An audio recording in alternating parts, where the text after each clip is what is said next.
that can assist us. I am not the co-chair, so please, I apologize up front if I am not as organized and eloquent as Ethel Tyus is, but I would ask Gib to weigh in and help us move this along so we don't delay any further. You okay with that, Gib? Sure. Okay. All righty. Okay. We have two items on the agenda this evening.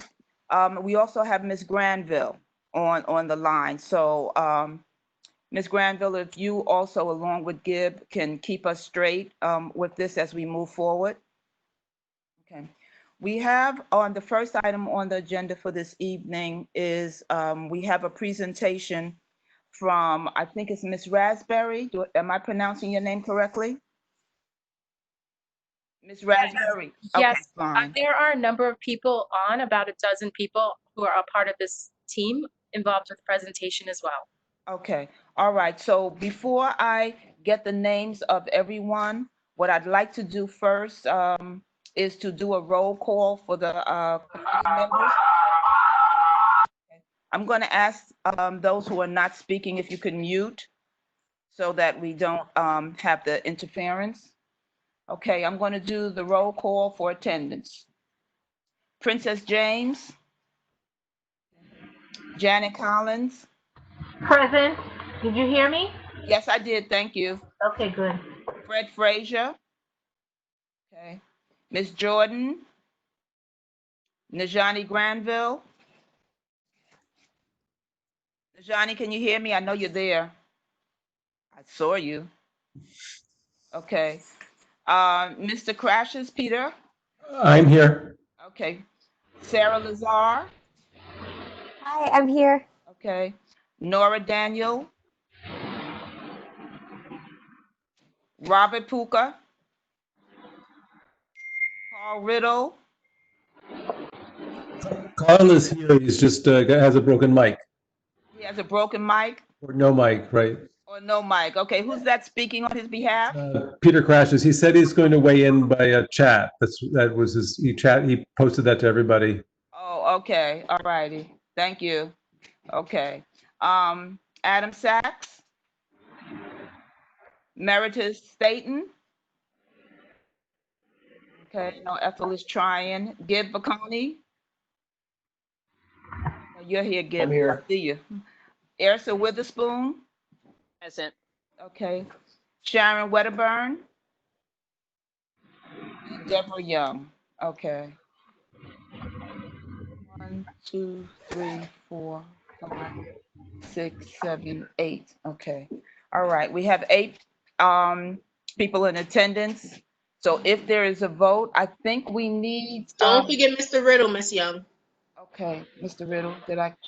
Oh, I counted him. I counted Mr. Sharon Wedderburn is also present. We need 9 for a quorum. Oh, okay, fine. So Sharon, so 1, 2, 3, 4, 5, 6, 7, 8, 9. I have 9 that I checked in. Thank you. I have 9 that I have in attendance. Okay. What I'd like to do, Miss Raspberry, if you can, I need 2 things.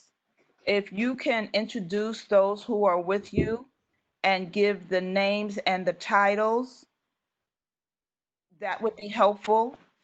Julia, are you able to capture that information, or should I have her put it in the chat afterwards? If she can put it in the chat, that's great. Michelle is going to have to make all of her accompaniment a panelist. Okay. Okay. So, Ms. Raspberry, are you Miss ready? Young, Go ahead. Miss Young, before you go any further, can you give an overview of what she's going to speak about for us? Okay. Thank you, Ms. Collins. Okay. You're welcome. Okay. Ms. Raspberry is here to present a proposed plan to build at 959 Sterling Place, Block 1242, Lot 70. They are proposing to build a 6-story development. Let me see. That's 188,826 square foot with 191 apartments. We are proposing 30 affordable and 70 market rate apartments. Okay. The proposed development is located within the Crown Heights North Phase 2 historic development. Is Okay. Ms. Raspberry the owner? No, What is the position? I'm a consultant on the project, so the owner and the development team is on the line as well. I'm sending the names now, as well as the architectural firms that are involved, and representatives from the church. What kind of consultant are you? Consulting what? I'm a lobbyist. Mm. Can you give us more information about where you're from and what you're lobbying for? Oh, my personal information. My name is Tiffany Raspberry. I'm from Brooklyn, New York originally.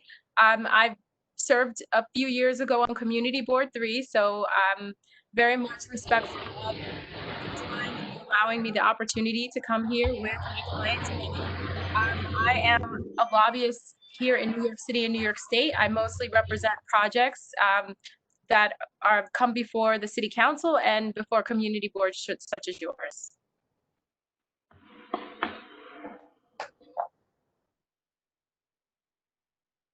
Okay.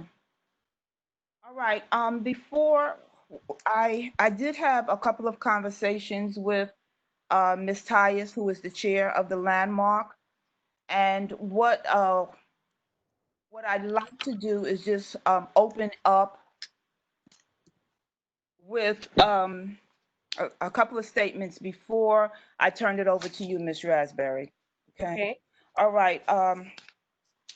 As I mentioned, my name is Deborah Young, and I'm here as a representative on several fronts. First, I live in the community. Second, I am the president of the Crown Heights North Association. And third, and not necessarily in that order of priority, I'm also on the community board.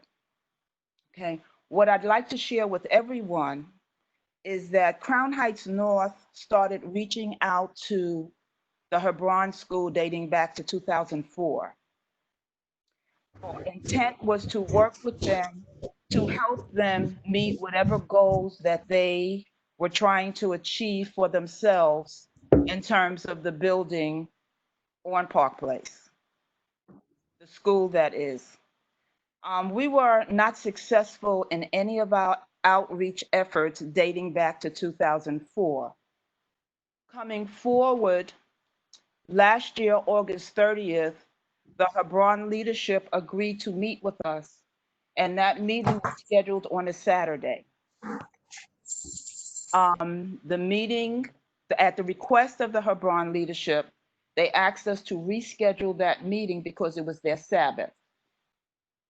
Respectfully, we had no problem with that.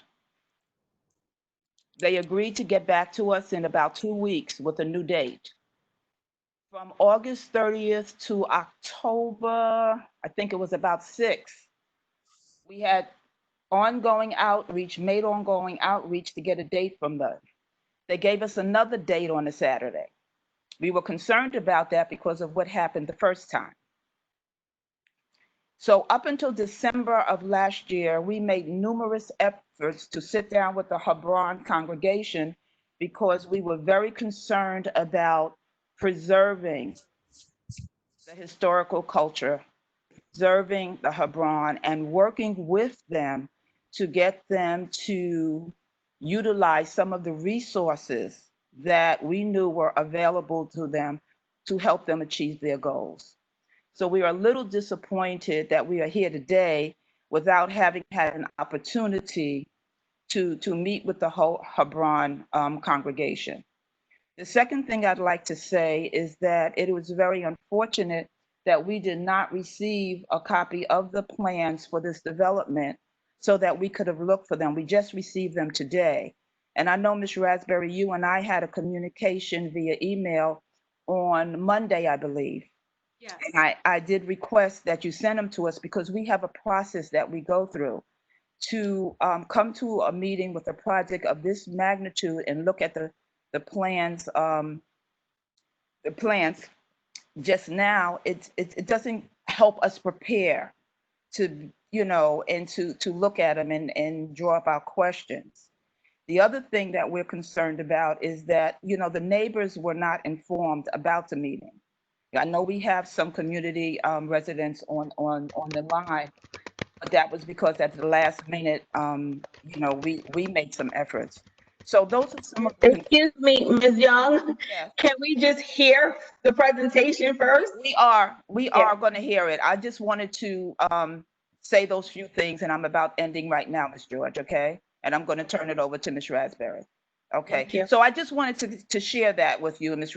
Raspberry. So I'm glad we're here, and we will have an opportunity, to hear what you have to present. Okay, so I'm Thank you. going to turn it over to you now. Thank you very much. And I sincerely apologize that we did not send the first version of the proposal of this presentation on Friday. We had a mix up on the team, and we each thought that someone else had done it. So we sincerely apologize. It was our intention to send you the first draft to the community board on Friday. And so we did not realize that that did not happen until today. And so we are sincerely apologize for that. That was not our intention. I'm not making this presentation alone.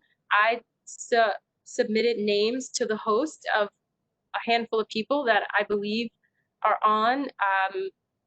I may have left out a person or two. So I don't know if could I make a recommendation that everyone who, all of the attendees who are here to be a part of this team, if you can press the raise hand icon, I think it might be easier for everyone to be identified and welcomed into the meeting.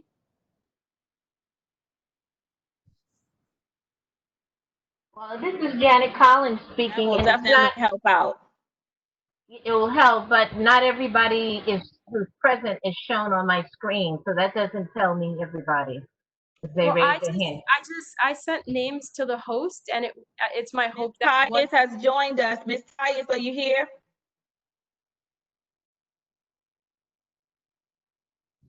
Finally, I managed to get in. I had to leave my laptop and go to my desktop. Okay, we got started. Ms. Raspberry speaking now. Okay, so I'm sorry to be late. I've learned a lesson today. I apologize. And where are we?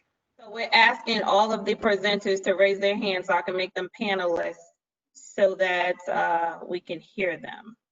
No, we're not going to do that. We're going to have one main presenter. Okay, and that'll be Ms. Raspberry. Maybe she'll have an additional person, but we're not going to have a number, an odd number. What is the number? Ms. Raspberry? So we have different sections of the presentation that have different presenters. So Do you have one person for each section? so representatives from the church are going to start us off. Then the architectural team is going to present, and the developer is also on hand as well. Okay, I'm asking you to have one person from each of your team sections. Is that okay? Yes. Okay, thank you. Trying to clear my screen.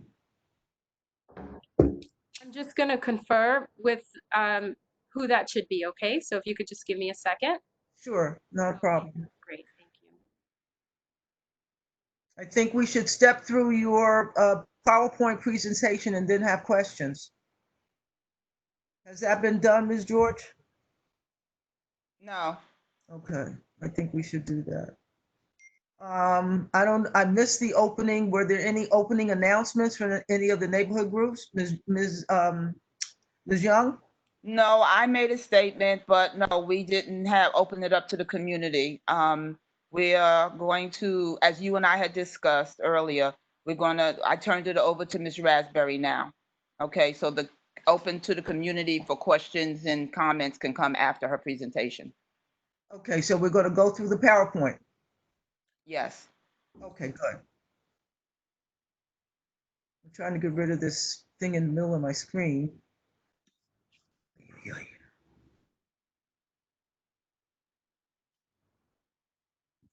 All right, so there's that.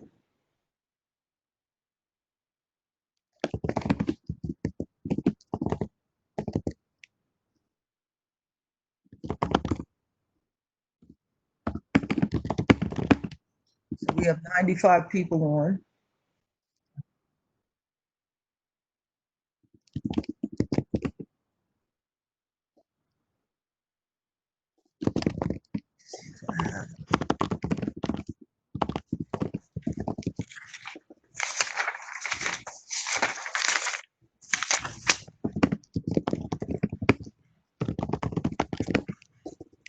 Who's rattling their microphone? Mute everybody. Does the committee have any other business while we're waiting for Ms. Raspberry and her team? Yes, we have the public realm improvement questions that we need to give answers to DCP regarding M-Crown.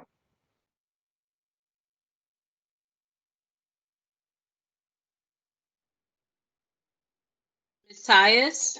Yes, did you hear me? Yes, I did. I just wanted to let you know I'm getting questions from individual attendees and panelists regarding the notification process and and the question around whether or not the meeting should be postponed since proper notification was not done, and also since the plans weren't received until today. Those are very valid questions. And did anybody make a motion to that extent? Not yet. So far, the individuals that have posed this question have asked me to just broach the question with the committee without naming anyone. Okay. I'll make a motion. I'll make a motion that we table this until we get proper notification and documentation. Okay, we have received the presentation. The question on notification is that the immediate neighbors receive notice from the applicants. I don't think that's been done. Now, you're putting a motion on the floor, Ms. Collins? I'm willing to If second I it. understand correctly, that the information was supposed to be sent ahead of time for us to be able to review it, not just a few hours. Is that correct? Yes, it is. When was the information supposed to have been submitted? A week in advance. So, okay, so that's not happening. So I'd like to make a motion that we table this because we didn't receive the information in enough time to review it and the neighbors were not notified. Okay, I'm just now doing a count of who's online.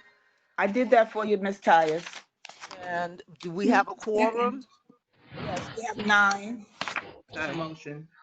So then we need a second for Ms. Collins's motion Second. to, Oh, okay, always give your name and. Oh, if- sorry about okay. that. This is Sarah. Hi. Okay, so this is a motion to table to the next meeting. Now, we had some issues with having a regular land use committee meeting in July because of the July 4th holiday, so it wouldn't be the first Thursday. It would be someday in the following week. Since we wouldn't have a regular board meeting, we could probably move it to the second Thursday in July, if the applicant agrees. Short notice and puts us at a disadvantage for being able to ask informed questions. So we have a second. I want to call the roll on may I that. ask a question? I'm sorry, Yes. Ms. Tyus. And I'm not trying to do an addendum to the motion, but I want, Please, excuse me, I'm sorry. who is speaking? Deborah Young is speaking. Who asked that question? This is Kathy Island. Okay, fine. What I'd like to share is, as the president of the Crown Heights North Association, I did entertain the thought about making a motion to not hear the applicant because of the untimely notification. However, I would ask that we reconsider that and allow the presenters to move forward, but we not vote on it so that we can have an opportunity to digest what is being presented. So I just wanted to kind of throw that out. That's an alternative to the motion, but I just wanted to interject that. So I'm turning it back over to you, Ms. Chair, because I don't know how we should proceed at that point, but I wanted to share that with the person who made the motion in the second Okay, consideration. yes, we do have a motion on the floor. We had a second. So at this point, I would have to put it to a vote. Okay, fine. Okay, so if you would call the roll on tabling this to have them come back in July. Mr. Vacconi has a question.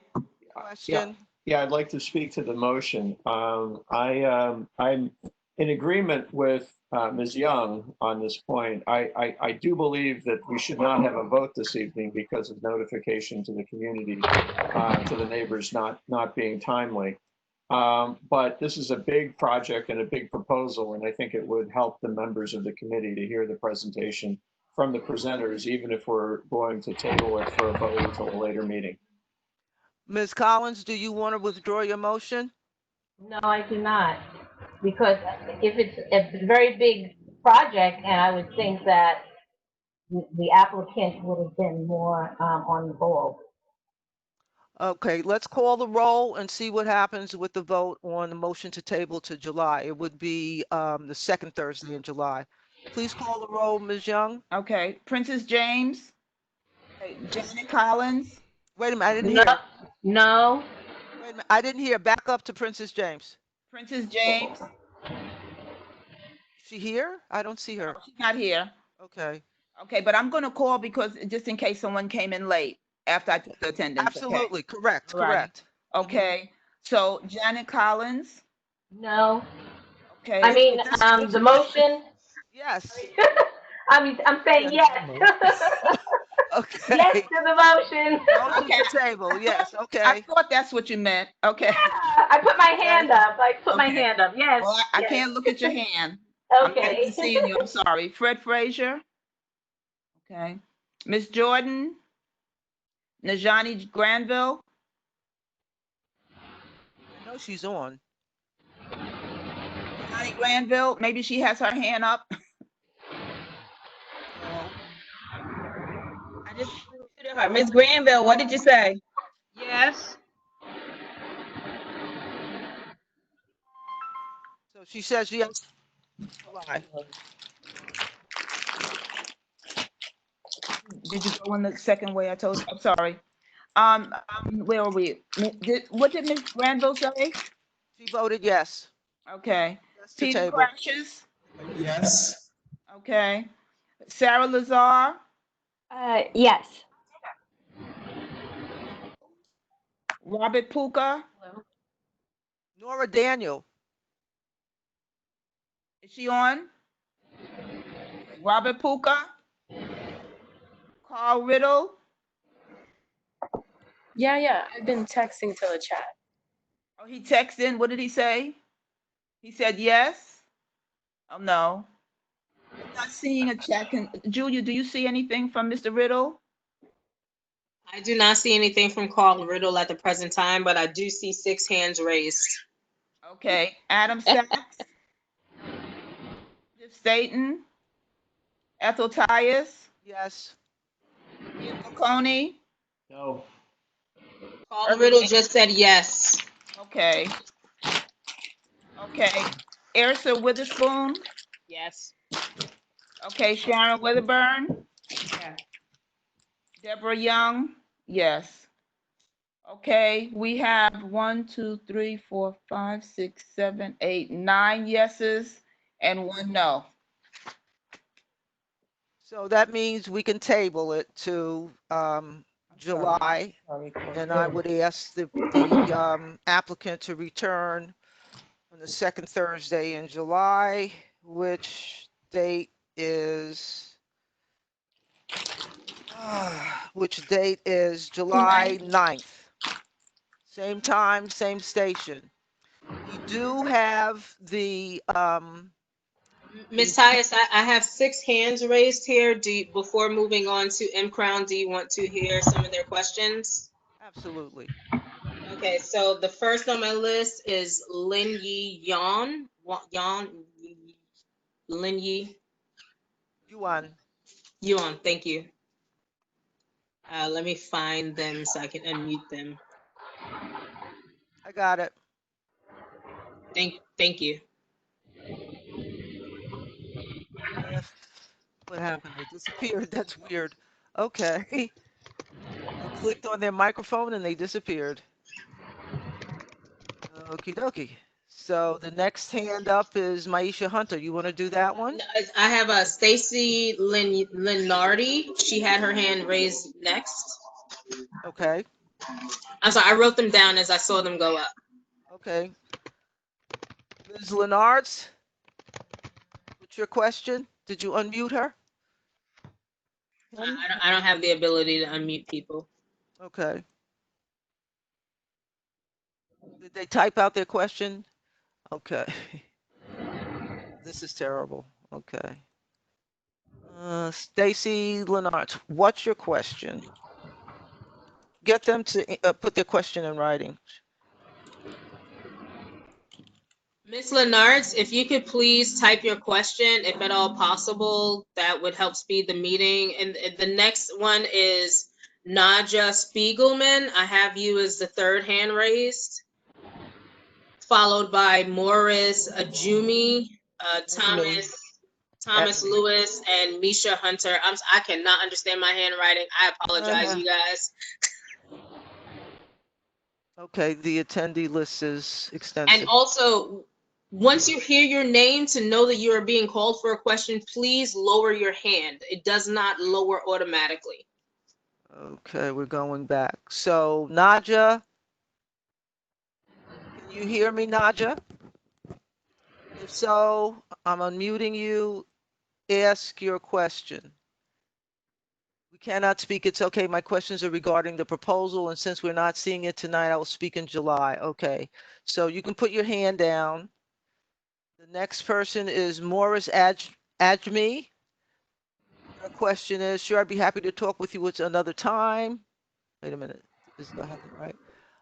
I don't get your answer, but I encourage you to try asking in the meeting so the board knows that things aren't clear. From Sarah. Oh, yeah, I'm sorry. I thought it was a response to a message somebody sent me privately. Okay. There's just some confusion among people who are not usual community board meeting attendees. And yeah, maybe, I don't know. Got it. This I could got be a it. good Thank time you. for giving them some clarity. Okay.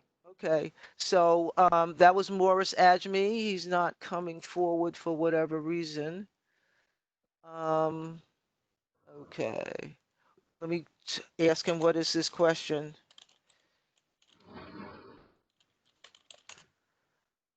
Okay.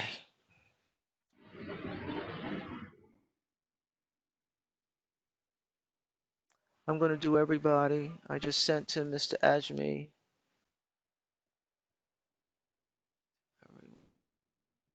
Ms. Tyus? Yes. There are quite a few people on this call that have questions, and they're in the chat boxes. I don't know how we're going to respond to the community members who have come out to join in on this call this evening. Okay, given my late arrival and inability to catch up on time, I feel that I need to ask the forgiveness of those who voted to postpone and have Ms. Raspberry step through the PowerPoint presentation. And we take questions tonight and let them come back with answers in July. Does that sound reasonable? Okay. But we already voted. I apologize for that. You can we have apologize, but questions Robert's rules, the vote stands. Robert's rule says the vote stands. So you have a bulletproof argument. You We really need to do. move the agenda to the next item because that stands. Okay. Robert's rule. People have questions, Ms. Collins. People Okay, have well, let them have the questions, but that doesn't mean that we should, we already voted. Well, the You question, want them to have questions, that's another story, and ask that excuse question. me. Some of the questions I'm seeing in the chat is not about the proposal itself. It's about the process and trying to understand so that they could be prepared for next time. And I think we owe it to. Oh, well, I don't have a problem with that. That's not what I heard, Madam President say. Maybe I misunderstood her. No, Okay. I did want to go I through. thought you said have them Tiffany to make a presentation, and I go don't think through that's the out of order PowerPoint. right now. You're right. We did a vote. Let it Mhm. stand. Okay. Okay, can I just ask a few of these questions, Julia, or do you want to do that? Some of them I think are happy of that we need to be able to. The people who Talking come to out. me, Ms. I'm Young. talking, yes, Ataya. Okay, go ahead. Okay, some people are asking, there was a question up here about they can't be seen and they don't know how to be able to ask questions. They said that the chat, okay, chat attendee option is disabled.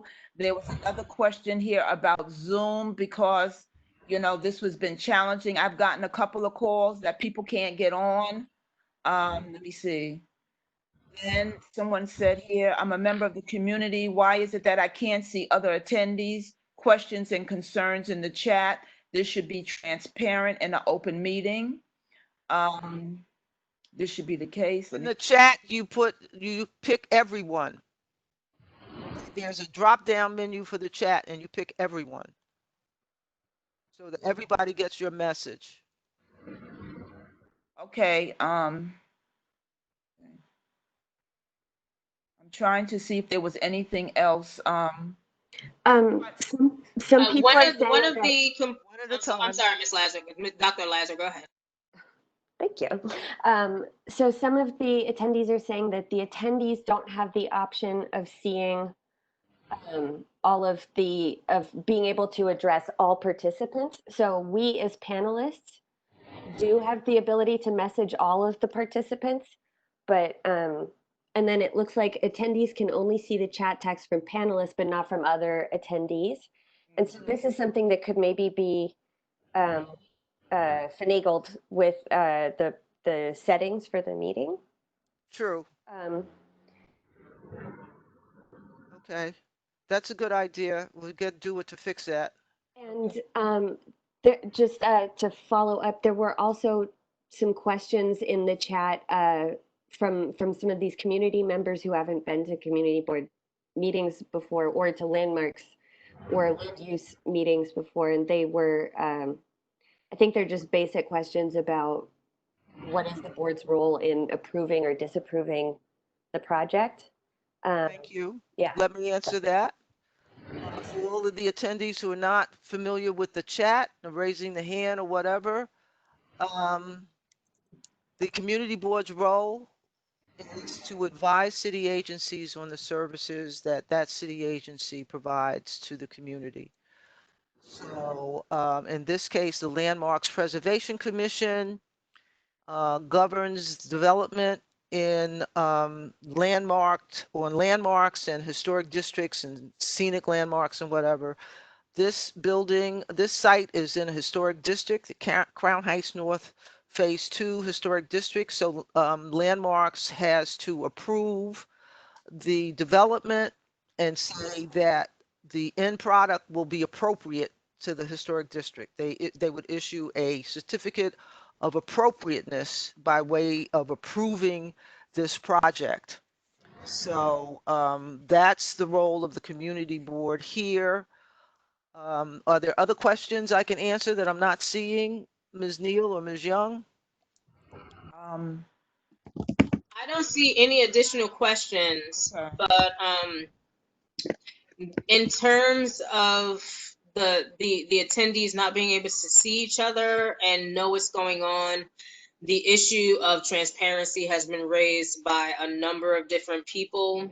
I'm not sure that that's something that Do It can address. That would definitely be a Microsoft thing, since Microsoft is the creator of WebEx. I'm not even sure how to even broach that with Do It, but I will do my best tomorrow morning. Yeah, well, you have to tell them that if it's an open meeting, people should be able to have a free exchange within the control of the meeting leaders, the chair, vice chair, secretary. That's available. It's the people that aren't listed as panelists. I think that's where the confusion is lying right now, and why the issue of transparency has arisen. As I said, that's not something I know that I can. Cisco, not Microsoft. Thank you, Mr. Vacconi. Again, I'm still. I mean, it's part of the Microsoft Office package now, so I really don't even know. But it's something I will definitely contact. I'll do a contact with about and see what can be done. Madam Chair, do you want us, we're just a little bit confused. Do you want us to run through our proposal? Morris Adjemi is ready to do that. He would like to speak for 2 minutes. Understand. Thank you, Ms. Raspberry. What we voted on, the motion was made, seconded and voted on, and they're asking for the project presentation to be made at the next meeting after notice to the adjoining property owners have been made in a timely manner. We discussed that this afternoon. You had some reservations about disease, infection. So we talked about doing the notice by mail. So you have a month to do that, and it will take about a month. USPS is processing paper mail, so we would have that, and we have a month to collect questions on the PowerPoint that you have sent around. If you want to receive those in advance of the July meeting, we can do that. But I did try to massage in a run through of your PowerPoint that we received earlier today, the day of the meeting. So it may sting, but that's where we are with that process. I apologize for whatever that's worth. Thank you. And may I add that it's important that we receive those documents at least a week in advance so we can review them? By documents, I believe Ms. Collins means proof of notice to the neighbors. No, that and also the proposal. We have that. That's the We only got PowerPoint. that yesterday, is that correct? We got it today. We have it now. We got it today, so that's not enough time for us to see it. So what I'm saying is for July. That's why your motion passed, Ms. Collins. Thank you. But I'm just saying so that she knows that, because I didn't. Yeah, we had that discussion earlier today. Thank you, Ms. Collins. You're welcome.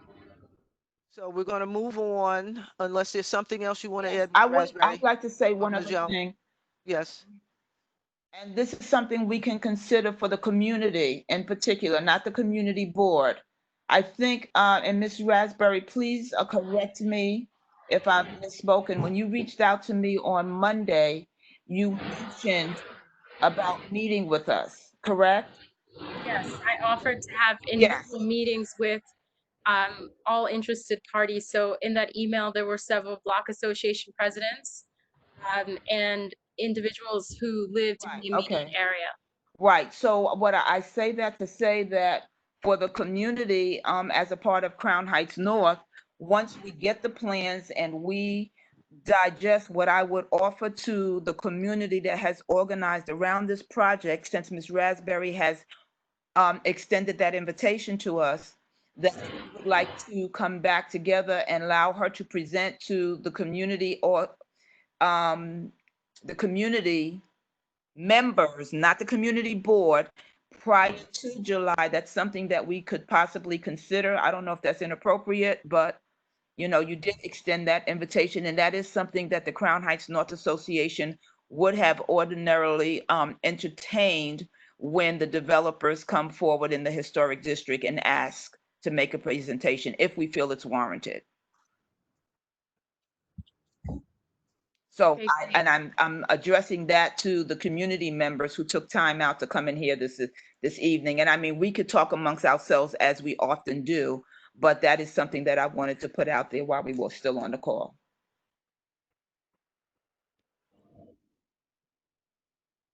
Ms. Raspberry? Yes, Yes, he said yes. So I would get back to you, Ms. Raspberry, as a part of the Crown Heights North Association.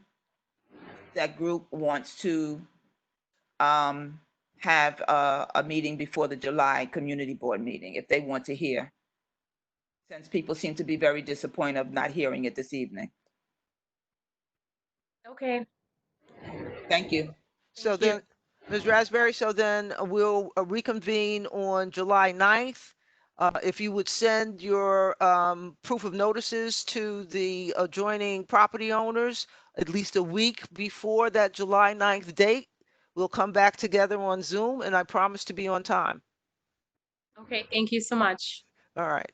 So thank you for coming. Thank you, Mr. Ajmi. Thank you all the neighbors for coming. Sorry, this is a disappointment, but now you have time to look at the plans that Ms. Raspberry put together, and we can put together you can put together a list of questions for them based on what you have in your possession now. You do have the plans from Ms. Raspberry, so review them, please, and be ready to ask informed questions in July.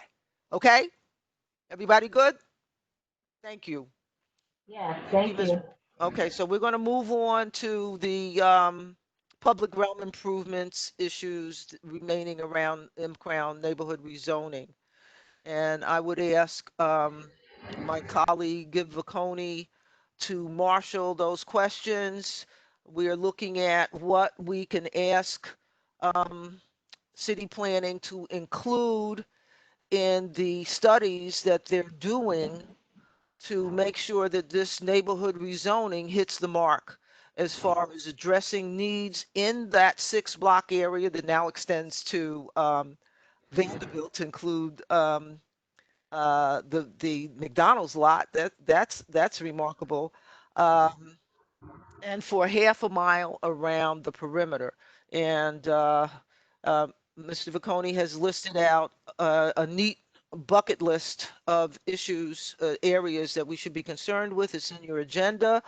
I don't think I need to read them out, but I will. So we're looking at public education, transportation and transit, open space, density included apartment sizes and target tenants, land use. Do we want big box stores? I think that's a no-no by itself. Displacement, income target populations, and resiliency. And I don't see our erstwhile colleague, Mr. Barak, on the participant list or the attendee list. Do you see him, Ms. Neal? He was here earlier. He was on the call. Okay. He was there. Oh, shoot. Okay, so we lost him. But at any rate, I'm going to turn this over to Gib to organize ways to get you guys to respond to this. This is Atlantic Avenue to Franklin Avenue to Bergen Street and over to Grand, back down to Atlantic, and then over to the McDonald's lot, which is now included in the study area. Gib, take it away. Thanks, Ethel. I guess I first want to say that the 8 bullet points that are in the agenda are a list that I put together from questions that were already submitted, either came up in discussion at the M-Crown meeting we had in April on the 23rd, or were submitted in writing by community members. So these were really groupings of things that seemed to be important to people who had raised them in discussion in the meeting or in writing. Just as an update, we've had some discussion with city planning with regards to an outreach strategy. I'm sorry they're not with us tonight, but they presented us with a very, very extensive outline of topics that they wanted to cover in outreach sessions with the community. Really a kind of a whole course in city planning, if you will. what we suggested in that meeting is that we have one monthly meeting between now and when the scope for the draft scope for the environmental review comes out. And we move kind of the topics that they had outlined for us into the framework of that one monthly meeting. Because it would be extensive. It would take a lot of time for a land use meeting, and we don't see holding for all the information that they're proposing to cover. We just thought it would be easier if we did it on a consistent day each month that doesn't otherwise conflict with a community board meeting. So that's the intention now. As Ms. Tai has said, we're still obviously interested in receiving input and feedback on what the scope of the multi-agency study should look like. Okay, thank you, Mr. Vicconi. So I don't know how many of you get a chance to go through the study area to be rezoned on a fairly frequent basis. Would anybody like to speak to any of these issues now while we're together?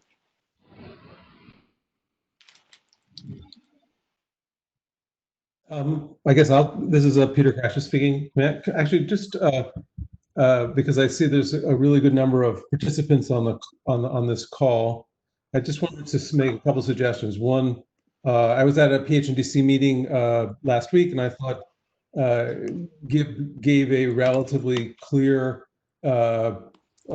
description of the different zones of M-Crown and the zoning expectations that are the target, the rough estimations of where things are going to be. And since there's almost 60 participants on the call at this point, I think it makes sense just to give the neighbors in Crown Heights, especially I think many of these are from Crown Heights, that the idea of what M-Crown is with the zoning. And the second actually is about the also at the meeting, Gib is marshaling this process, and he mentioned that PHNDC has approached and had a meeting with DCP. Just thought, and they went there with an ad hoc committee.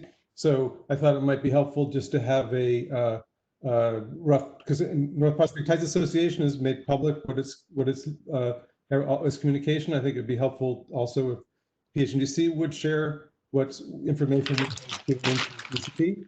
And third, actually, I think there's been a request. I've made a couple of requests for the what's called the CBA for the Grand Pacific proposal. I was just wondering if that CBA, if it's been signed, would be shared with the committee.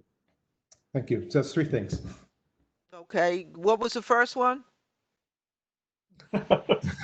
The first was because there's a good number of participants on the call who won't know what M-Crown is, and because I thought that Gib can run through the different zones of M-Crown with the zoning, the building heights, density, the type of zone, just very quickly. And then second, just let me answer before we do a train again on the first question. M-Crown is laid out on the community board's website. Basically, it's a 6-block area with a little extension going west towards Barclays, going west towards Pacific Park. That is mainly bus parking lots and vacant lots and a couple of really small apartment buildings, maybe 6 or 8 units. That is fairly moribund, car repair. I think the funeral home, the Sealy Kyler Funeral Home is the newest piece over there. Greenpoint, GMDC has a factory over there that they shared space within there. We'd like to see more of that, and we'd like to see a mix of manufacturing, residential, and manufacturing, commercial, and residential opportunities for a working neighborhood. Whoever's crinkling on their microphone, please stop. So that's what the acronym stands for. Manufacturing, commercial, residential opportunities for a working neighborhood. GIB put together a resolution that was passed by the board a year and a half, 2 years ago now, where the full board supported this approach so that it would be with a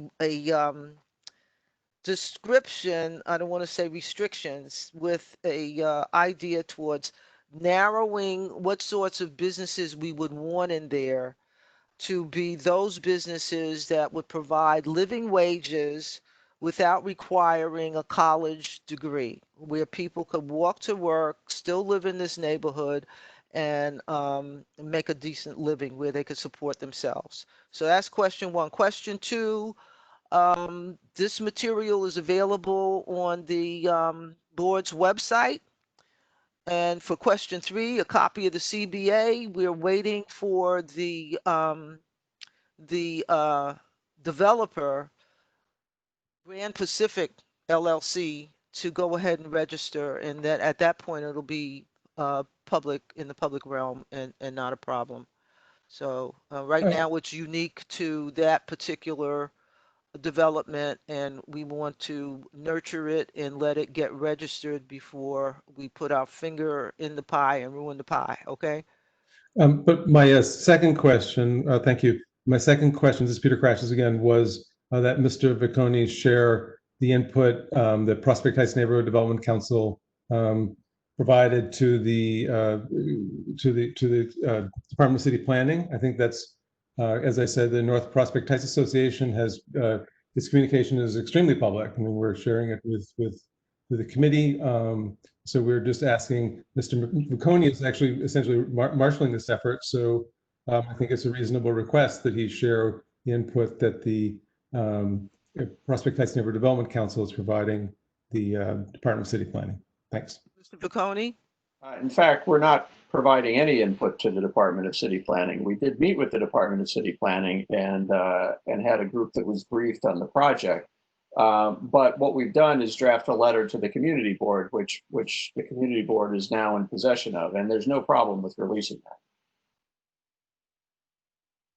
Okay, wait a second. I'm sorry, Mr. Crassus. That's the letter from Robert Witherwax recently? That's correct. Okay, so that's not an issue. If you have a copy of that letter, Mr. Vicconi, can you send it to Mr. Crassus, please? Sure. Okay. So anything else, Mr. Crassus?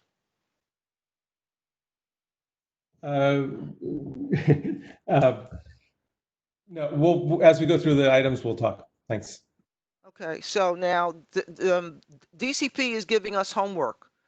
They don't have enough staff to go out and do the kind of survey that we would want them to do, to pinpoint every little thing that we want to see fixed, to put it in the budget. I know we, as a community board, we submit capital and expense budget needs every year. And sometimes we get back road answers saying it's in the budget, it's in the budget, it's in the budget. Expect to see a lot of that coming up now that the tax revenues have dribbled off to practically nothing because nobody was working. This is the kind of thing where it's an opportunity, if we seize it, to tell DCP in detail what we would like to see. What I've put forward so far is very mundane stuff like rebuild the steps from the sidewalk to the roadway going underneath the shuttle along Park Place, plant some more trees, repave X Street and things like that. So for those of you who walk these streets, you want to put those in an email with the title M-Crown, the word M-Crown as the first words in the title of your email, and we'll gather them up and digest them and put them in these buckets and shuffle them off to DCP so they can include that in the work that they're going to pay for to have this study done. They themselves will not do the study, and it's going to be expensive. They'll hire someone to go out and do the study, and it's going to be 6 figures for sure. So this is an opportunity to speak up. Some of the issues that are forming and have not gelled are density. How do you, in my mind's eye, how do you separate density from overcrowding when you have lower income populations? How do you deal with displacement and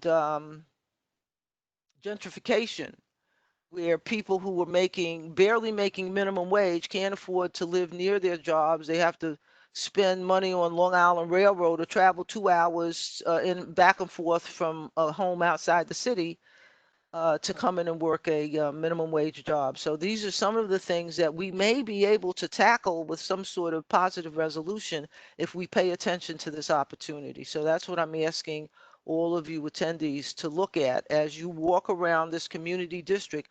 Point out things that are in or near that rezoning, the area that's up for rezoning, so that we can get it to DCP and they can include it in their assessment to the agencies that they're working with, because they're going to work with all the city agencies to get some of these ideas raised to the level of action, positive action on their part.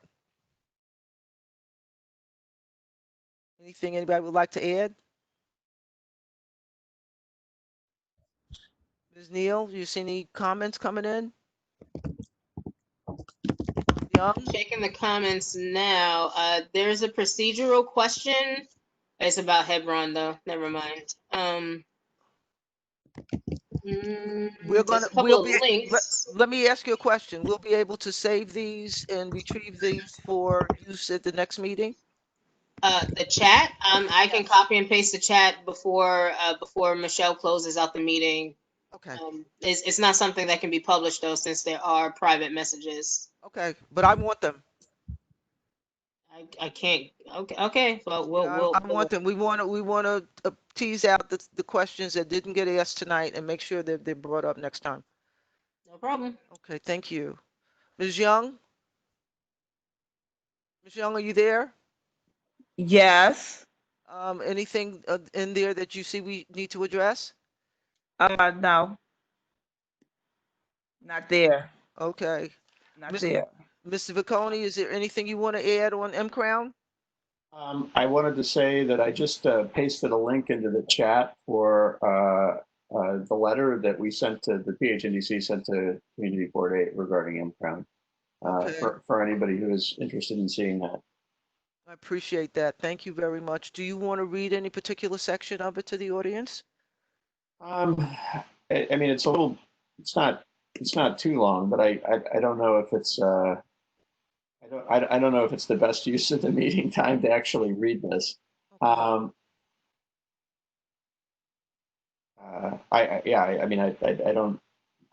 think everybody can read it. I mean, okay, that's fine. That's fine. I just wanted to make sure that people weren't feeling put out.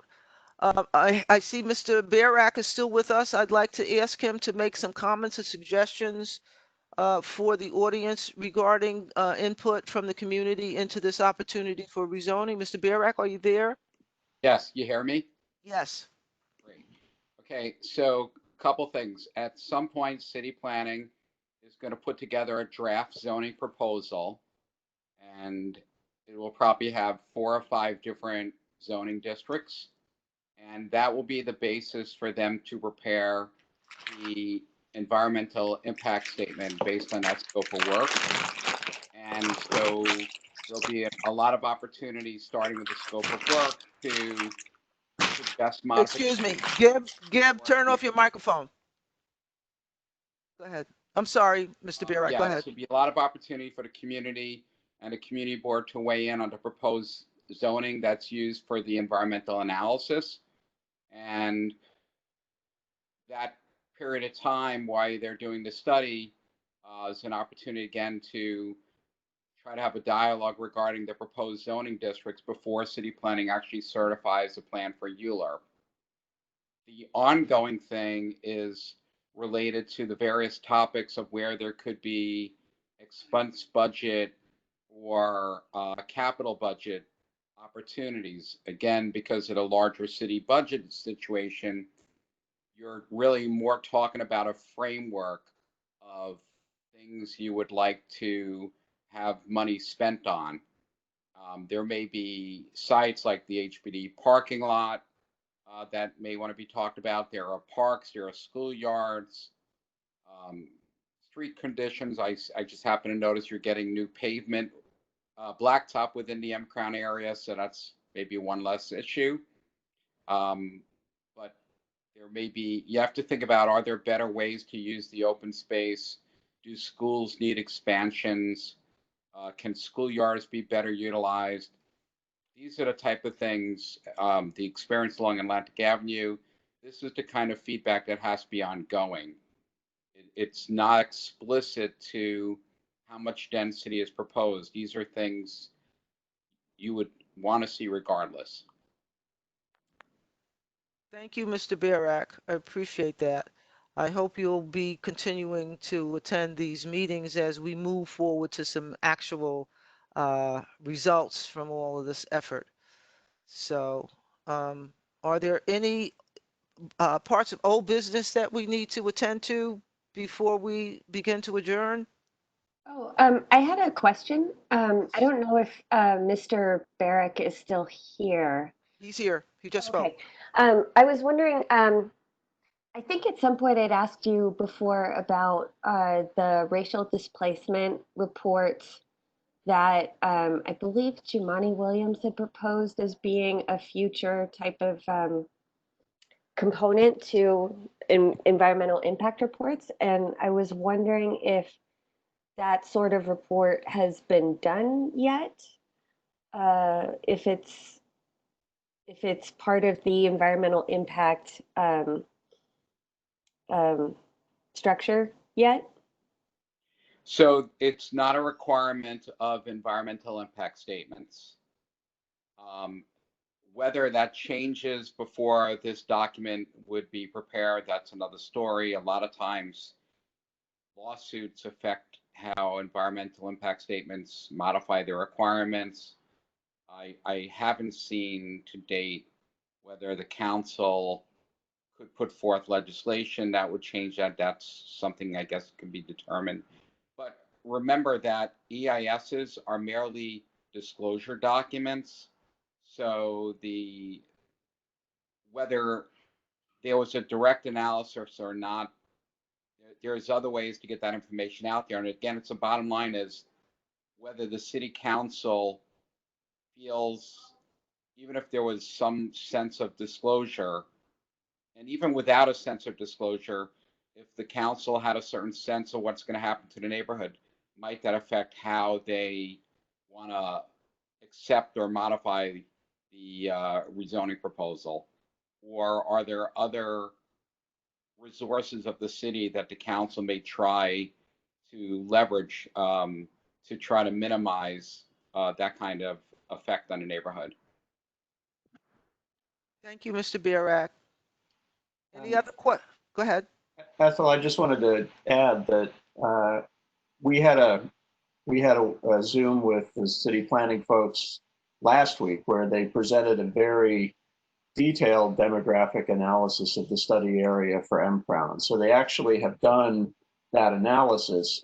We asked them to present it to this meeting, to the Land Use Committee, maybe with not necessarily all of it because it was quite lengthy, but there was a lot of stuff that was very informative and that would be very good for this committee to see. The trends that it shows do indicate substantial displacement, particularly by income and race over the last 10 years in the study area. It's something I hope that they'll be able to present at a future land use committee meeting, maybe next month. I agree with you 100%. It was very illuminating, but it's not something that was hidden. The question I think I hear people like Dr. Lazur asking is how do we manage the negative effects of economic and racial displacement. So we need, can you mute your microphone if you're rustling stuff around near the microphone, folks? So we need to be able to manage that in a way that we get the results that we want. So what are the tools that we have? I believe they're largely state property tax credits, where people who have the wherewithal to build are encouraged to build and rent at rates that folks can afford on a living wage level. So I would have to turn it back over to Mr. Barack to speak to that in a more imaginative way, because I know Borough Hall is looking at it closely. It's a very knotty problem. Mr. Barack, you have any suggestions to add for how we can Yeah, manage? well, first of all, the MIH options that, although you can't specify one option, having the two options that gives you the best chance of giving people in a community an opportunity to have affordable housing. So you're not necessarily gaining new affordable units in a community if people in the community are winning the lottery and the units they vacated tend to go to higher rent, especially if you're coming out of stabilized units where landlords, even though the rules changed a little bit, rents will still go up somewhat. And then you still have a lot of home ownership units in a neighborhood. So if the person moved out of a home ownership unit into this affordable unit, there's no guarantees of what happens with the non-regulated unit in terms of what the next rent is going to be. So it's a balancing act. It's how you can help people who, if you don't produce this housing in the MCRON area, you're going to lose them anyhow, potentially. So how much of this is giving them a chance to win the lottery? One of the problems with the lottery is the income bands are very narrow.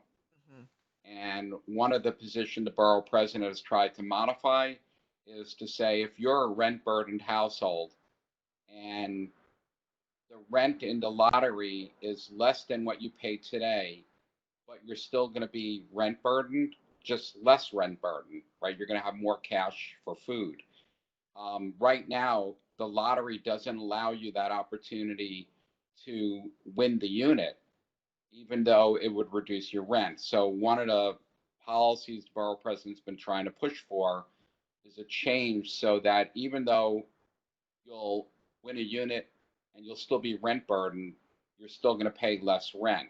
So that's something we're hoping city planning and the council would decide is a worthy goal, because that will allow a lot more people to have success in qualifying for the lottery.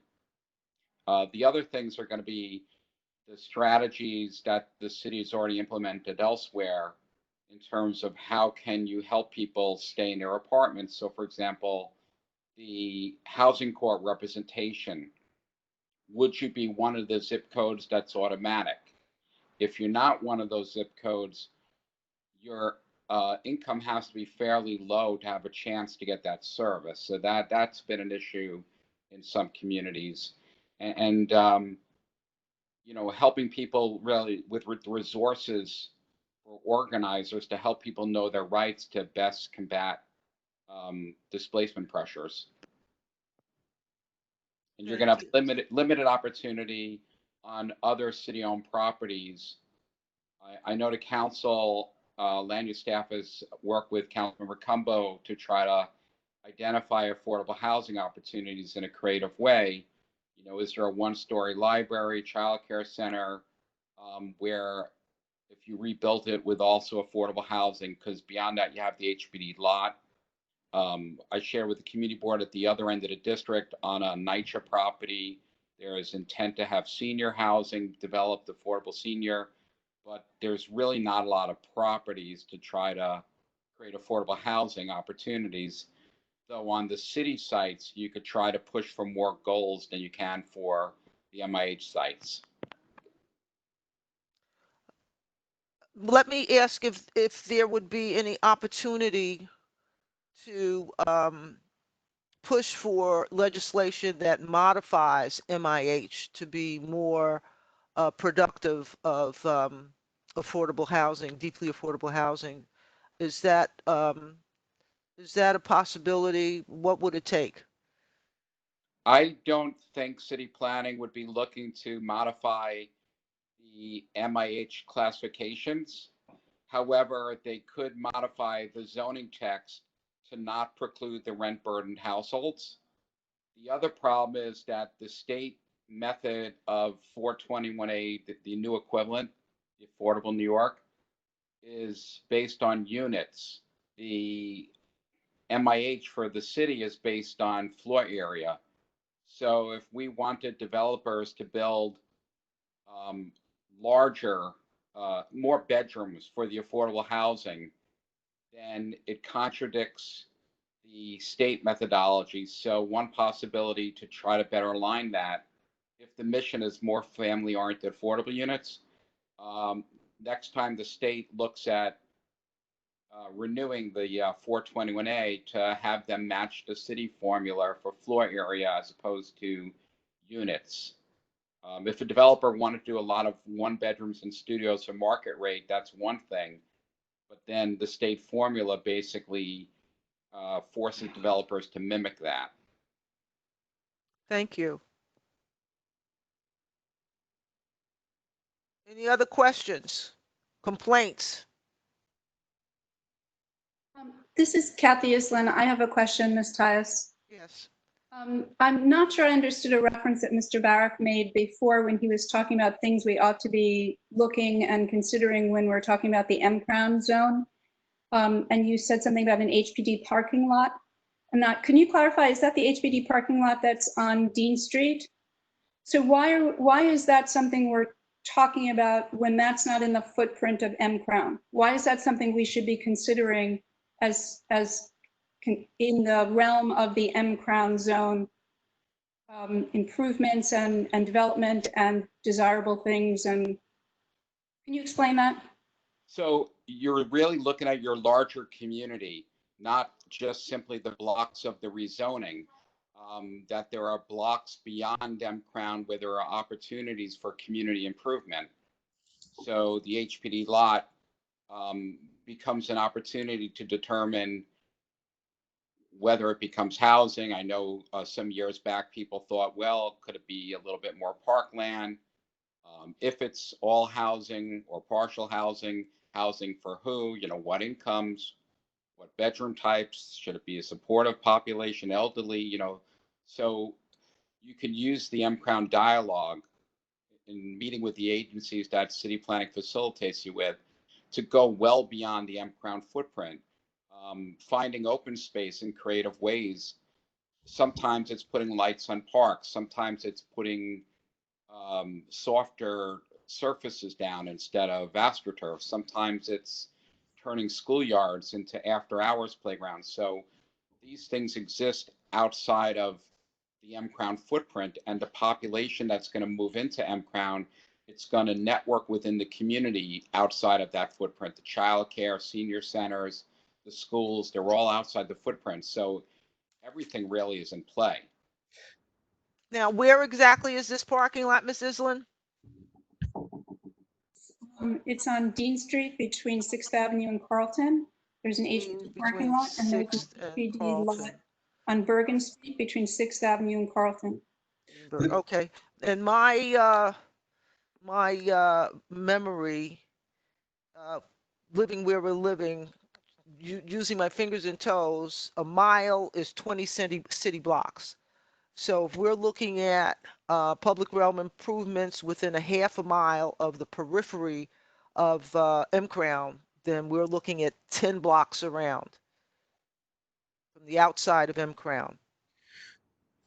So, okay. Yeah, I mean, I think in fact it was North Prospect Heights Association at our last meeting when our concerns were read into the record, and you gave great time to answer, have Mr. Barrack and yourself answer some of our questions and concerns. I mean, we were the ones who brought up the issue of the fact that the M-Crown zone is going to impact all of the neighborhoods around the M-Crown zone. So I understand that concept, and schools and parks and open space and all of that. I just wanted to clarify what Mr. Barrack said about that would be part of the conversation. And so that we stay abreast of that. And Okay, we're so part of that conversation. we've got a half a mile of 10 city blocks. Sounds like this parking lot is within that ambit. And it's up to you as a community and a community board to decide what the conversation should be and take it to whatever scope you think appropriate. And the city may be totally responsive. They may have reasons to modify, but because it's your community, rather than having them come to you with the ideas, it's great if it can formulate from the community. So- City planning can certainly show you examples of improvements to help you visualize how your community could get improvements. There'll be a lot of images from what they're finishing out in East New York along Atlantic Avenue. So looking at what they did there, you may see along sidewalks what are called rain gardens, or some people call them bioswales. Bioswales, yeah. You know, you could see how people have improved parks and see, well, does that make sense? There's certainly a lot of examples, crossings at the street, whether the sidewalks should kind of pop out more into the street. We've done that in several places throughout the borough, make it easy to cross. So looking literally anything that comes to mind that would help improve the neighborhood, I think should be brought to the attention from people who live in the neighborhood. So this is Peter Krashis speaking. Mr. Barrick, so just to, I believe since the last meeting, with the Land Use Committee, the North Prospect Heights Association did send a note, and Kathy may be able to correct me, but I think it was to the Department of City Planning, asking them to identify potential places where new open space could be created, because I think, you know, knowing the neighborhood as we do and walking around, we don't see very many city-owned lots that might be available for creating open space in a keeping in mind, just for those who are listening from who aren't too familiar with the project, that because it's a manufacturing, by and large, a manufacturing zone that's being transformed, the usual infrastructure that exists in residential neighborhoods doesn't exist. So you don't have parks, schools, those kinds of things. So the community now, this would be the moment, unlike any other, this is the only one, to act quickly, and if there's available city-owned property to transform into open space, and if there's actually a willingness from the borough president, the city council member, and the community board, and ultimately the mayor, to support the idea that open space gets transformed, that property owned by the city gets transformed into a park or a playground. This would be the moment for us all to highlight that and let them know that the potential exists. So we did ask if there were any other options. We know that this HPD lot adjacent to Dean Playground exists, and Dean Playground is certainly very close to the M-Crown district. So, I mean, any suggestions you have for how we could close the connection for HPD, Department of City Planning, and others, just so that there could be an expansion of the playground into the parking lot, would be helpful. And we did send that letter. I just want to second what Peter said. We sent the letter to your office, and I think to Ms. Tyus and the board as well, about helping us identify opportunities for open space in the project. Well, So let me just remind folks that the Land Use Committee did do a survey of government-owned lots in the area, and possibly we need to do a full court press on lots that we identify and see what progress we can make that way. So I'm making a note to myself to send that out to you guys, so we can agree on a in-house method to surface that again to the Department of Citywide Administrative Services and convince them to do what Peter is suggesting to some extent. I don't know if any of you guys remember that, but there was a number of people, including Ms. Collins and Ms. Perko, who's currently on leave. And there was a third person who worked with Ms. Collins. Who was the third person that worked with you on that survey?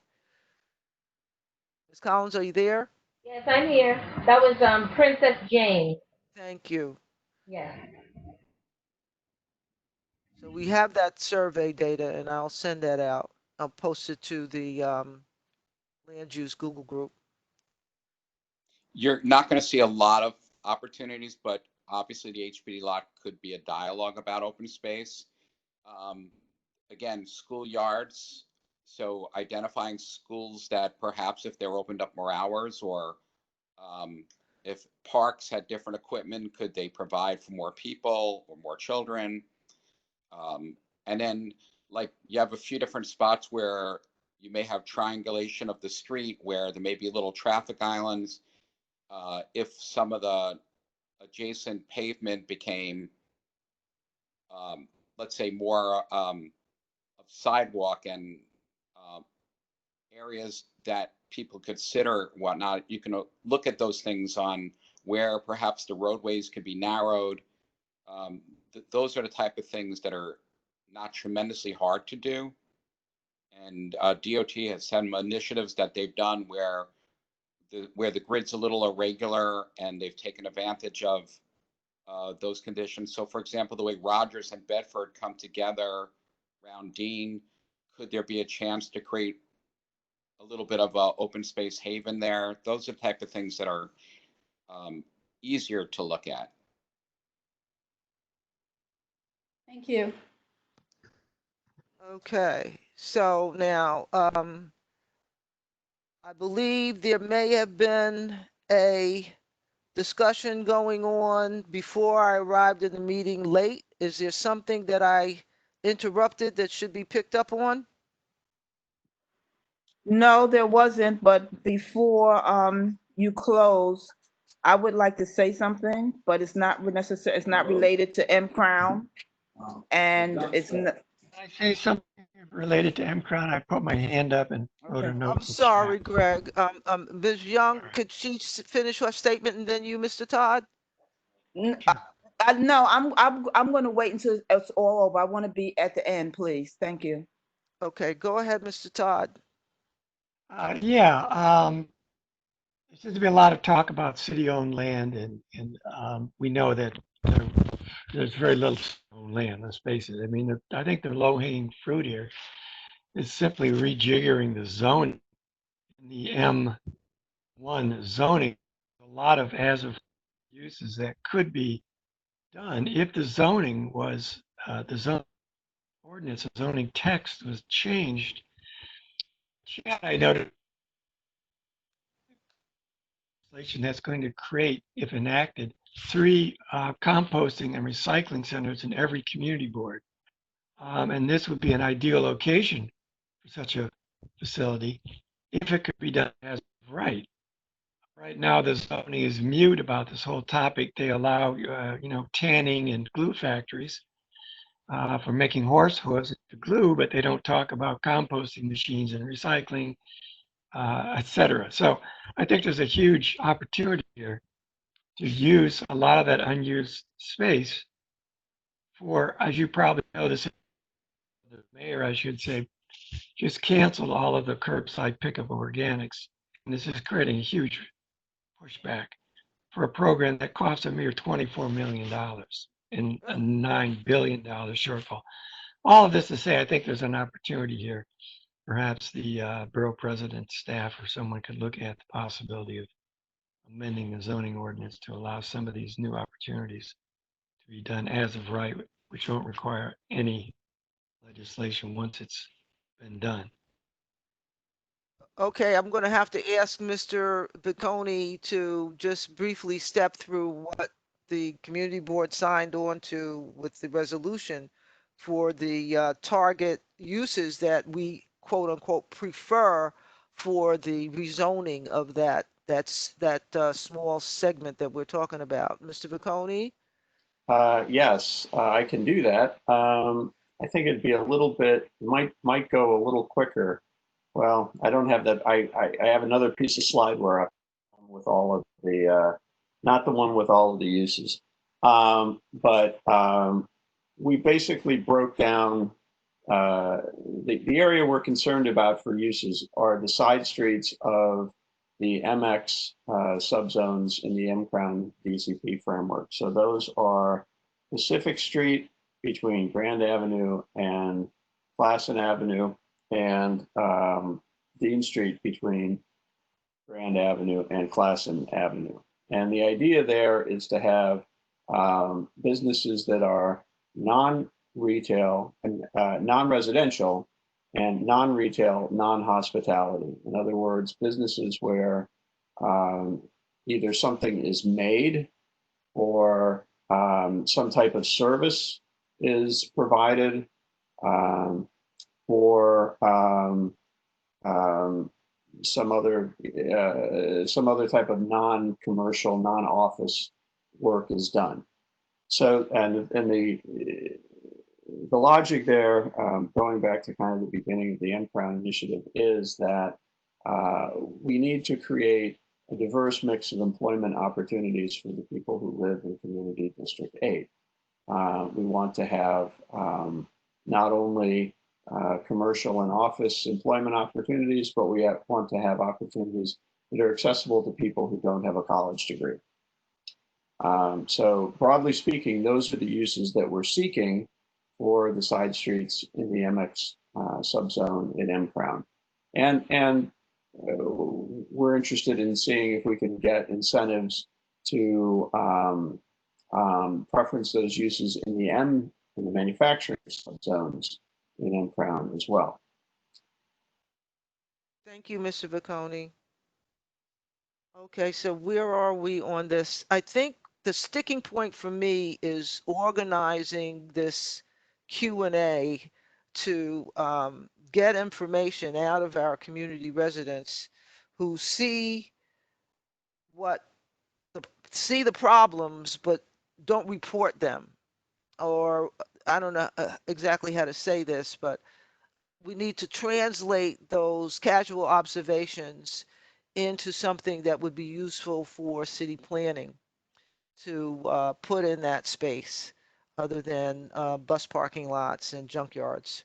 So I don't know how much more to say about it, unless there's some techniques that Mr. Barak can share with us in his land use planning training and experience.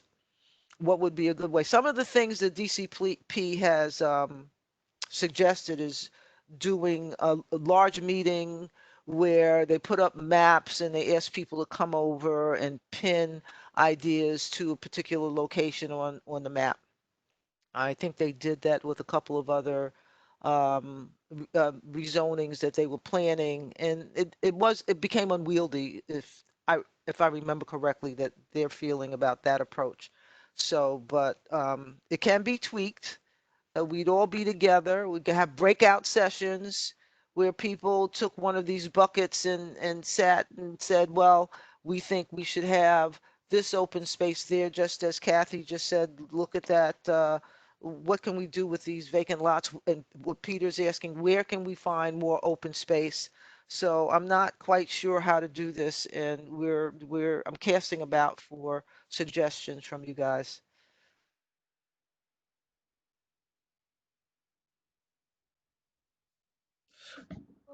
Weren't you talking about a monthly meeting? Didn't Gib mention something? This is Kathy, I'm sorry, Kathy Islin. Yeah, but I don't want the same kind of arm waving to happen at the monthly meetings. We have to, I think we should come up with a organized way of researching these areas. If people want to bite off a particular segment and work on it and come back with a report, just as the 3 members of the land use committee did with the government-owned sites. They did an excellent job. They came back with ownership data, location and size, etc. So it's that kind of input that we as a committee have to put out if we expect the experts that we're going to turn that information over to give us back something that is more useful than if we don't do something like that. This is Peter Cratchit speaking. I would volunteer to, if this makes sense, take on the idea of looking at the list that was drawn up by CB8 and even doing a little proofing of it, and then seeing what city-owned lots or government-owned lots that we can identify that would be available for open space. I'd also like to volunteer to maybe do a little research on school capacity. Ah, okay. So open space opportunities and school capacity in what sense?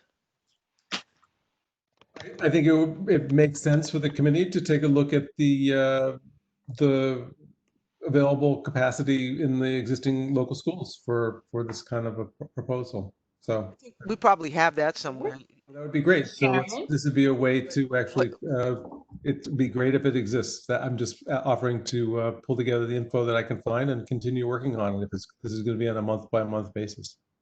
Okay, I think we have Ms. Wedderburn on the line. She could probably Yes, add something to probably- that. I probably will have the opportunity to have access to the data, and I propose in regards to school that I will be the recipient of the data to be discussed if that is an ongoing concern as to what kinds of schools we will have in that district and around the district. Oh, no, it's As a community definitely, board member. Ms. Wedderburn is definitely going to be something we should feed to city planning. Not that they can't get it on their own, but as I was saying earlier, Misunderstanding me, Ms. Tyus. sorry, go ahead.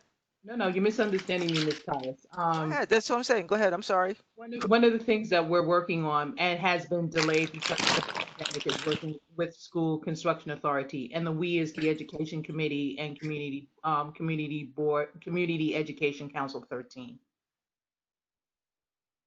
I'm sorry, I missed the end of it. We want to give data to city planning.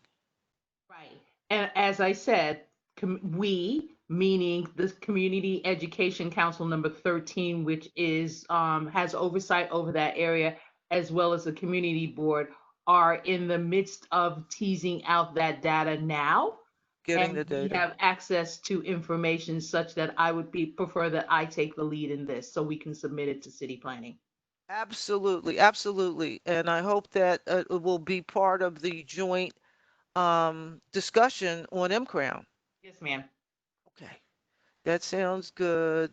So that's the data on seats, new seats coming in, or Peter was Plenty of data. There's plenty of data overall in 13, as well as a discussion as to what the needs are that will serve 13 and therefore serve the M-Crown area. Okay. This is Peter, and I'm happy to support Sharon in this, and if she needs some help. And I think she's referring to the school capacity data, which the Department of Education publishes every year, and that's a really good resource for looking at available seats in the area. Okay, so this is good. I thank you both. I just want to add that a lot of the schools now are accommodating homeless population, and it's hard to say how many of the schools are having fairly local homeless versus kids traveling far away. So some of the schools that have very high capacity, it's not because from the local population. There's information that we often put together when we brief the borough president in terms of what schools have a significant percentage. Some schools have 20-30% of the kids actually coming from these shelter facilities, which may or may not be local kids. Understood. That's why I wanted to participate. I'd love to cooperate with you on that, Mr. Barrick, but the Community Education Council is very much aware of those kinds of indices, especially in regards to. Yeah. We could easily pull data for particular schools. If you wanted us to do that, it's a pretty easy task for us. Thank you. Okay. So it sounds like the Youth and Education Committee is tied closely to the data that they need to adequately plan for any additional seats that would be needed as M-Crown comes online and turns from vacant lots into residences. In general, the prognostication is that we could get approximately 400, 500 dwelling units from different sites in the area to be rezoned, as private property owners come in and build. Am I correct, Mr. Vacconi? Yeah, I think our analysis is about 550. 550. So, 550 total. all right. So I don't know how you No, that's not enough. Hang on a second. Let me come back to you in The just a affordable second. number, not the total number. Yeah, that's the affordable number. Let me come back to you in just a second. Let me get the analysis done. number of dwelling units. So I don't know how you pull a number of, how you plan for a number of school seats with that kind of nebulous data. Ms. Wedderburn, you got any pointers for us on that? Construction Authority actually is very good at doing that, and I can have a conversation with them. It would be very helpful. Actually, I think the exact ratio is public. They actually have like a formula. Okay, what is it? Doesn't take into consideration the units that are coming online in that district as well. There is a formula, but there are different methods by which they're addressing the capacity needs, both present and projected. So this is a really great way for us to really get educated about it by just spelling all this out and putting the numbers where we need to put them. So that's Sharon's going to be great to see this info, and I'm again offering to help you. Just coming back to the number of units projected, this is our bulk analysis, not city planning's bulk analysis. The total number is 2,121, with 1,591 being market rate and 530 affordable. Can you repeat those numbers again? I didn't hear that. I'm sorry. I asked Gil to repeat those numbers again.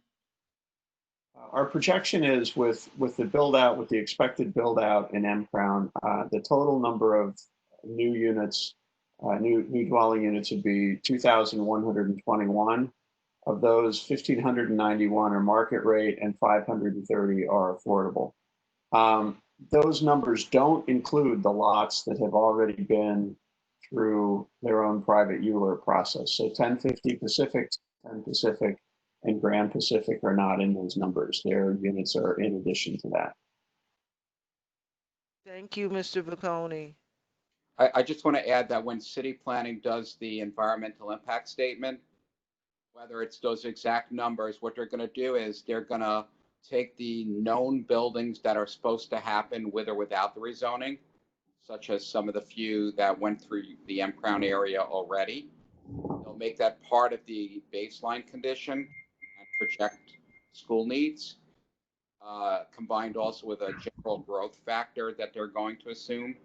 And then they'll project based on the new units, they'll plug in a number. It's a set number. It's the same number for every environmental document. And so if you knew you were getting about 2,100 units, and then you add the couple hundred units from the other approvals, you could plug in that number like now and know how many projected elementary, middle school, and high school students that the study would likely disclose, say, 8 months from now. Mm-hmm. And again, this is like assuming a 10-year build out. Not all the units are clearly going to come online at once. 10 years. That sounds reasonable. Well, some units could be in year 2, 5, it's going to over time. I have a question. I mean, if the reports and the studies are going, I have a sort of like 10-year perspective, is the change in, I guess I'm wondering about what's going on right now, and I'm wondering, because, the state has broken down, for example, deaths from COVID by county, but I don't know if there's data being collected on how many people have died by community district. And also, there have been a lot of people who have just left the city I don't know if, I don't know, from a city planning perspective, is that assumed to be a temporary kind of change, or I don't know. Maybe I'm having trouble coming up with the right way to formulate this question, but is like, are is the like exodus from the neighborhood going to be factored into these types of projections, or is there just no way to do so? Likely not. They're probably going to use fairly recent census data, and they have this thing called neighborhood housing survey, community housing survey, I think it's called, that helps them figure out baseline calculation. And they're not going to really get into the nuance of how things have changed in a various community because of the COVID. Obviously, some people have second homes, so they're not in the neighborhood now, but long-term they're back. People who have passed away in the neighborhood, is the person who died the entire household, or is the household still there anyhow? So therefore, no one's moving in because the household is still there, functioning with one less person. So I think those are going to be subtle. They're not really going to be discussed too much in the study. And I guess I wonder, people have also been talking a lot about how the structure of the school year might change based on some of this, and the way that classes are broken up, or the way that class size is determined. And I don't know if the assumption is, again, that schools are going to go back to operating how they did before the pandemic, or if the city is thinking that the operation of our public schools has to change. I mean, I imagine that there would be effects on space and how exactly you allot these spaces for each child. I don't know. Is there any Sarah, sort there's of something that's ongoing called school utilization, AKA the Blue Book for schools, and I'm sure the DOE, as part of their opening up plan, is going to be taking a look at that. But remember, that's going to change and change again. And again, we're talking about a 10-year build out. So in likely of what goes on, vaccinations happen. And while there may be short-term crises dealing with getting schools properly social distanced, for an M-Crown study, you're going to be looking where you're going to assume things are pretty much back to the way they were. Thank you, Mr. Barak. Thank you, Ms. Wedderburn. We are working with a lot of uncertainty at this time, so it's very difficult. But city planning is being encouraging by saying, let's continue to gather the data. And as time passes, the ULURP process will be permitted by the city council again. We probably are looking at sometime in the spring, if we don't have another surge of infections from all of these demonstrations that are going on with few people wearing masks and everything. So that's one aspect. So I want to make sure we're covering as much of this as possible now. Is there anything else on any suggestions on how we can approach gathering ideas on public realm improvements for city planning? Ethel, I wanted to suggest, I know from our last discussion when Tasha and Brian were involved in the meeting with DCP, is the City Council Land Use Office and the council member's office have actually done quite a bit of work identifying potential community improvements to be associated with this project. So they had started to compile kind of an interesting list, and I think we should invite them to the next meeting and see if they can share some of their thoughts with us, because I, at least for me, when I read that, it opened my mind up to thinking about things that were other than the things that we've been talking about in the committee. Excellent. Excellent idea. Yes, we should do that. I agree with you. Anything else? Now we're next, the next M-Crown stakeholder meeting, we're looking at not taking time from land use, because our next land use meeting will probably be all of the Hebron project. It'll take up the entire hour and a half, 2 hours. So, and it'll go on through the summer. I would bring forward the idea that we'll go back to having M-Crown stakeholder meetings. Was it the third week of the month, Gib? Separately from land use? I think we're proposing to DCP the fourth Wednesday of the month.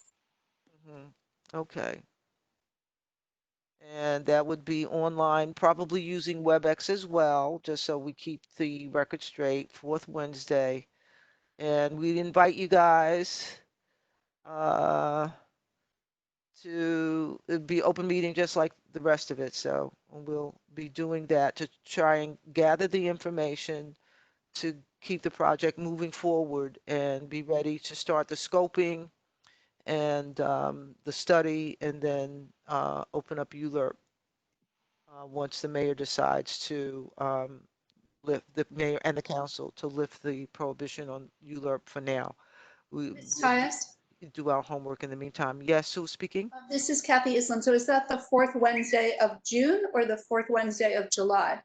When would that be starting? Gib, we plan it for June or July?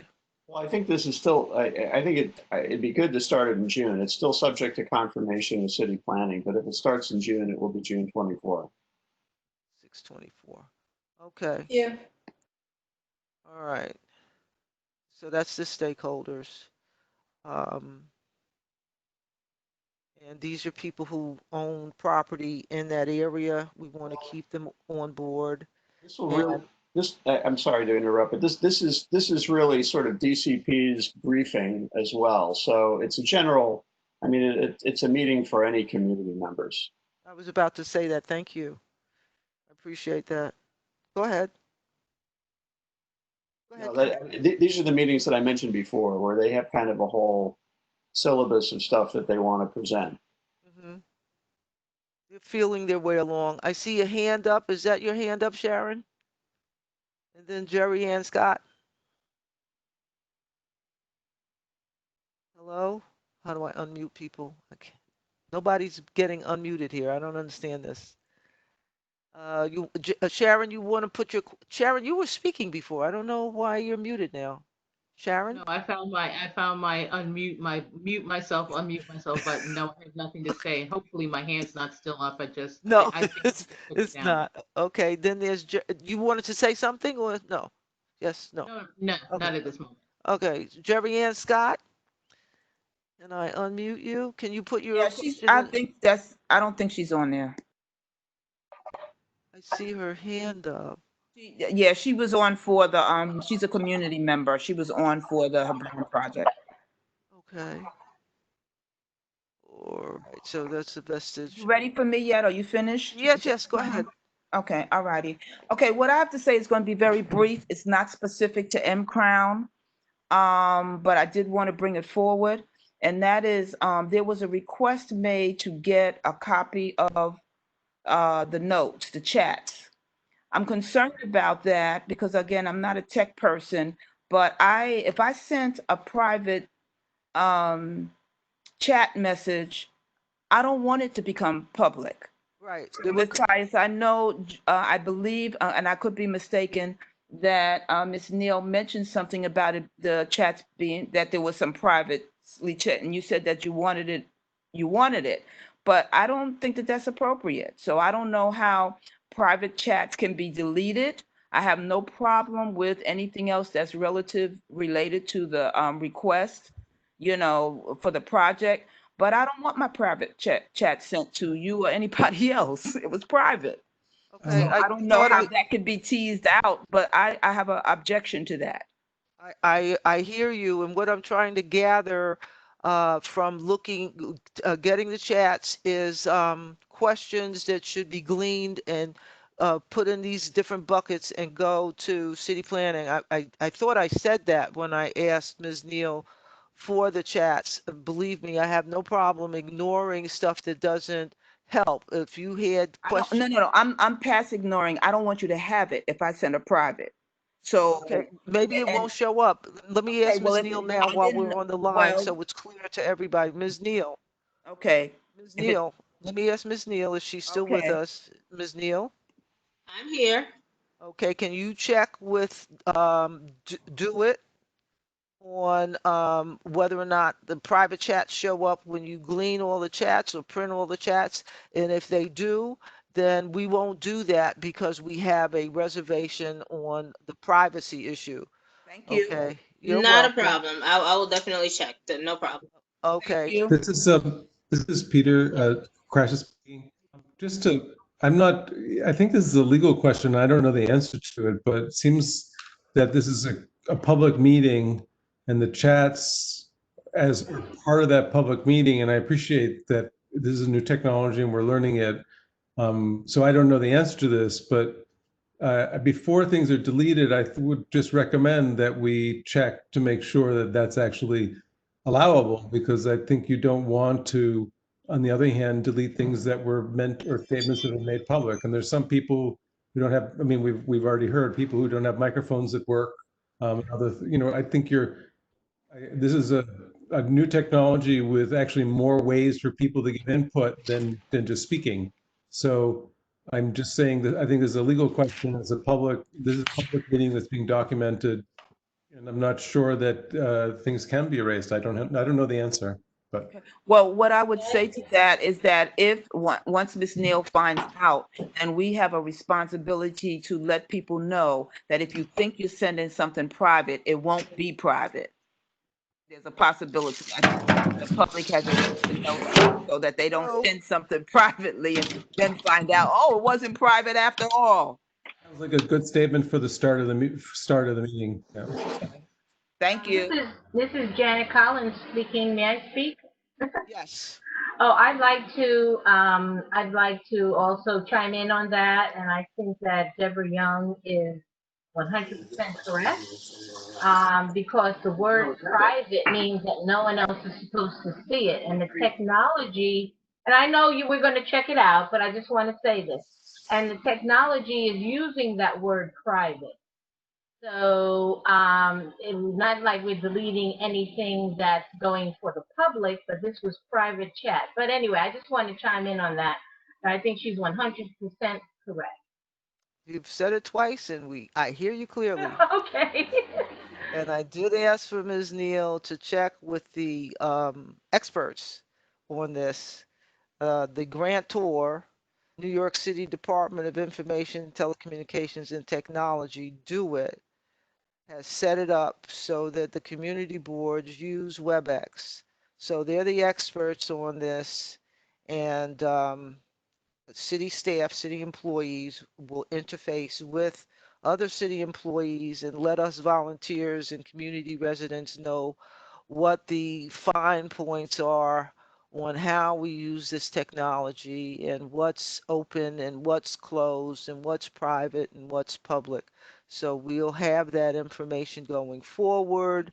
And we will make sure that people are aware if they're chats that are listed as from one person to another and not to the entire group of attendees as private are really private or not. Okay, as Ms. Neal said, I think she said that when the session closes, all that stuff is deleted. Is that correct, Ms. Neal? I'm not sure about how the chats are. I've never looked to see if they're saved like the recording is. I've always just, for the sake of simplicity, copied and pasted whatever chat is available on my screen. Okay, so that's that. I just want to say that I have used the free WebEx in the past. This is the I call it the advanced upper echelon one. Since this is the one that the city contracted with to get, there might be some additional features that's not available in the free ones. I really don't know. I can't answer that question. But could you find out for us so people have a higher level of comfort? Not a problem. I can definitely contact our rep at Do It in the morning to see what the functionality is of the WebEx Enterprise. Not a problem. Okay. Thank All you. right. Now, thank you Hi. for bringing that up. Unless there's anything else, I want to start to close. Please. By, Sorry, I was just going to say one thing. Sorry. I wanted to start to close by apologizing for being late, number one. And secondly, for coming in like a bull in a china shop when I did get in and taking over the meeting. Thank you. I did get a complaint about that, but I didn't know what was going on before, and I saw the applicant starting a long-term process of going through the PowerPoint. And I can guarantee you, most of the people that were on the line did not have a chance to read that 75-page document since it was published this afternoon. So So if I when may, if okay. I may finish. Go ahead. I'll let you If I may finish. finish. I'm sorry. So when I came in and saw that that's what was going on, I asked for the motion that I asked for. And then I was rules bound from that point to go forward. So if people feel that I was rude, I guess I need to apologize, but I wasn't able to get in on time and set the groundwork for what was going to go forward, because the applicant and I discussed what the likely possibility would be for them not timely doing what the two things they were supposed to do. One, notify the immediate neighbors. Two, meet with the neighborhood group well before the meeting. So that's the way that happened. And for the third time, I apologize. Ms. Well, Young or Ms. yes, Mohammed, you yes, folks have anything to add to that? Yes, what I'd like to say is that I think you are fortunate that you had a group of people, community board members, who realized that there was a problem, and we tried to step up and keep it moving so that we didn't have the applicant and visitors just hanging out. So we did try to move it forward. So should that happen in the future, because anything could happen with modern technology, that what I would suggest, not just to you, but to any chair that finds themselves with that, is before you come in, like you said, a bull in the china shop, that you can communicate via text or ask a question, just so you could pick up and not, we not have that happen. Because we did try to, we did say that you were having some technical difficulties, but we didn't want to just keep people hanging out. So we tried to cover and do what we thought was best to keep it moving. So we were doing, I think, decently in your absence, but sorry that you had that challenge. I'm done. In more ways than one.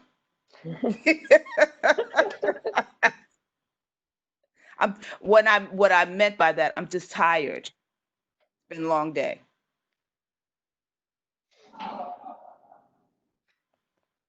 Okay. Is there anything else?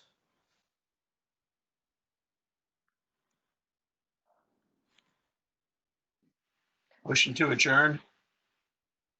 Second. Meeting's adjourned. Thank you all for coming.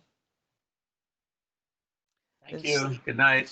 All right. Thank you, Madam President, and everybody else. Good night.